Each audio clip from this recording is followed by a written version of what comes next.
Dread Templar is an old school boomer shooter from the minds over at T19 Games, and it's one of the best examples of the genre. It entered early access on Steam on August 14th, 2021, launching with its first 2 episodes, or at least 2 episodes at the time of recording. Now I know how we all feel about early access. I am pleased to say that this is an EA game that is tremendously good.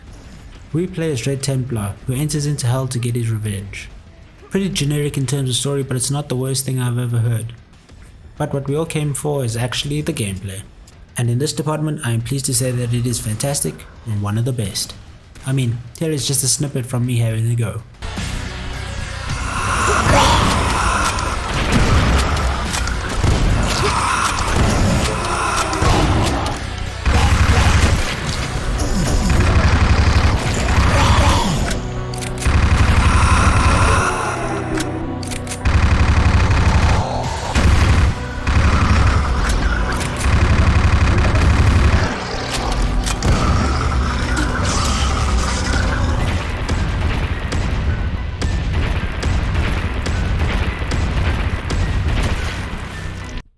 So starting off, we are given a short tutorial on the game mechanics. And being the guy that never really played these games growing up, I was thrown off at the speed at which we move and how smooth everything is. So fast and smooth, in fact, I did manage to give myself motion sickness. Weak. Being the gamer I am, however, I adjust after a couple minutes, but do be aware of the game's speed. You should be able to see this game in its glory in 2K 60 FPS. Jumping right into the campaign, we are set to make a contract with someone called the Lord, who allows us to enter into the Dark Realm. Starting off in E1M1, we start with the katanas and dual pistols. Now the katanas aren't bad, and they're really only good for clearing debris and killing the melee enemies, but I didn't use them much for most of the battles. It does have an alternate fire mode, where Dread Templar puts the katanas into like its javelin form and uses it as a throwing ranged weapon. It has a really long cooldown, which kind of put me off using it, but overall, yeah, it's okay. The dual pistols are a bread and butter weapon in the early stages of the game.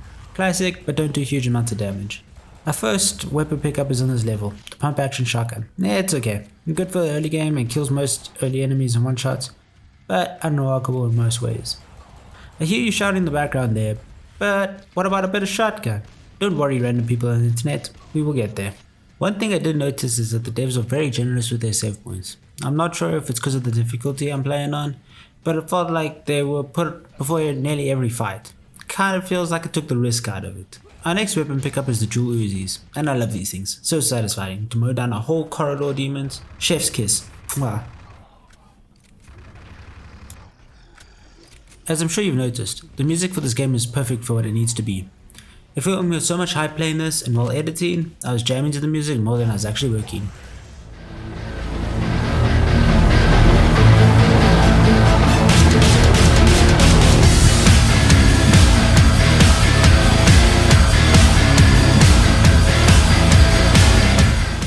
I could listen to this all day, but I have to get this review out. But you know I'll be jumping right back into the soundtrack. The composer is Primeval, and he has done a fantastic job. And each level has its own music which is unique enough that all the levels don't really blur together.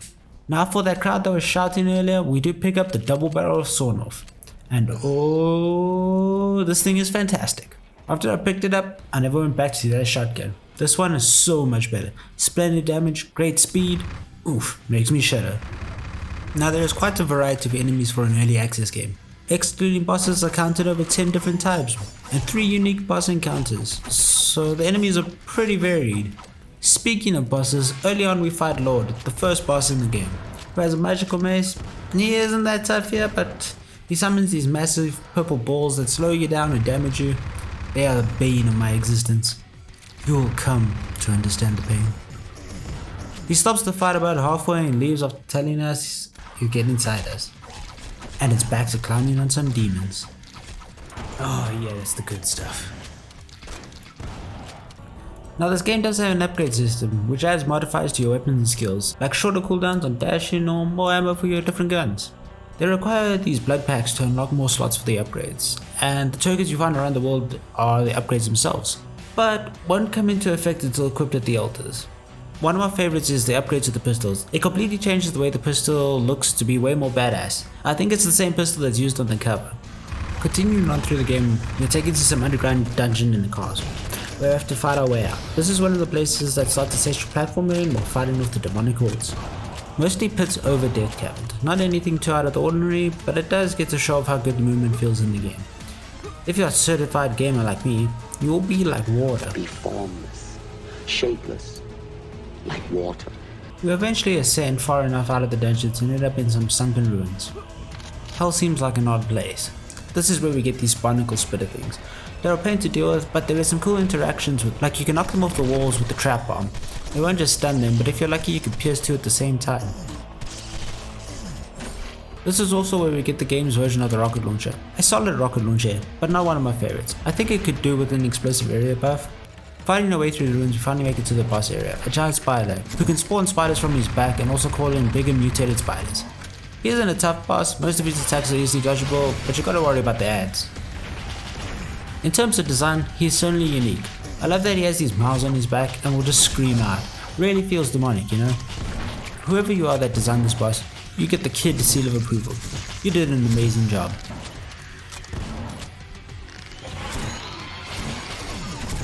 For killing the spider boss, we get a bit of lore. The thing I hate most is spiders. It's strange the law didn't appear. The rule of thumb in most stories is the one that gives you the strong but evil powers of the bad guys, and they are the bosses behind the scenes. Well, since law didn't show up, it's not over yet. Stepping through the hell portal, we are taken to some hellish graveyard. Wait, just listen.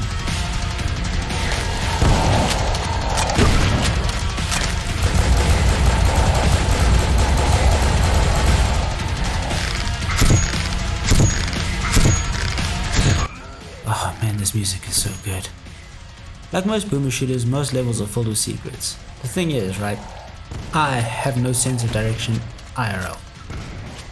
And that is really prevalent in my gaming life as well, as I will more often than not find many or any of the secrets. A sin, I know. I mean, take a look, here is my ender level screens. See? Terrible. Actually, this one wasn't so bad. Found a super secret, was proud of myself. And to make matters worse, the game tells you before you exit a level that you are missing some secrets. Damn, I know, no need to rub it in. But I am thankful that it exists, so when the full release comes around, I can try hunt them down. Back in the graveyard, we meet many of the new additions of enemies to the game. This area incidentally is visually my favorite. The lighting is top notch, nothing really feels out of place. The team did a real number on this one. If anyone says the star is not real light, you're wrong, and I don't care how wrong your opinion is. Keep it up, our team. I hope the rest of the game keeps up this quality. Enough drooling on myself and let's get back to slaying demons. Now the next level is a factory of some kind. I guess even hell's gotta make money somehow. The power of industry, baby. This area is a great fight arena. Every time you flip a switch, more enemies spawn. It's a really joyous location, filling the dreams of old Doomslayer. Being the rebel that I am, I take down the Megahorde by killing all its demonic workers. Man, I love turning enemies into giblets. Exploring the factory for a way out, I can't really tell what's being made here, but I can only assume the demons work for Twitch because their colors and branding are everywhere. Am I just blind to the names? These bosses don't have any, right? I mean, this guy here, I'm gonna name him Jeff, who is the heart of the industry.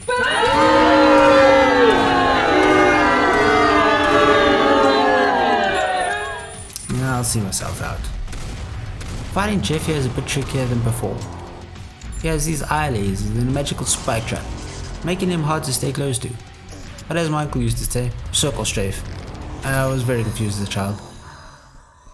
Heading for the final level, we pick up this game's equivalent of the BFG, the Inferno Fist. It's an amazing weapon, just melts everything like a good BFG should. We have to turn off these pillars that are locking the gate to the final boss of this episode.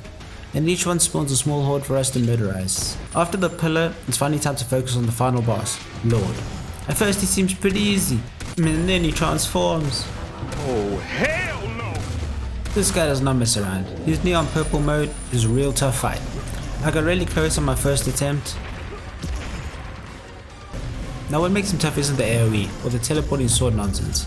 It's the hellish, evil, horrible, infernal, accursed, atrocious, slow balls of his. They're the bane of my existence. If I had recorded my voice while playing, this video wouldn't be safe for adults, much less children. I died so many times.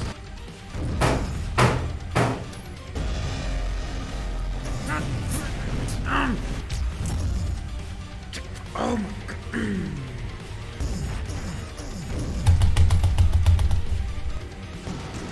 Here is the attempt I beat him with. Just leave me alone.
Dread Templar. You know, going into this, I had no expectations. I think I saw a video on it and wanted to give it a go, and I'm so glad I did.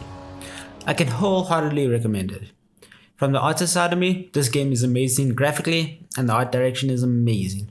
I want to see the team keep it up, and I really hope they can stick to the roadmap and deliver us a good game. That's all for now, my crew. Please remember to give the video a like and subscribe if you aren't, and comment below what other boomer-esque shooters you'd like to see me play. Cheers for now.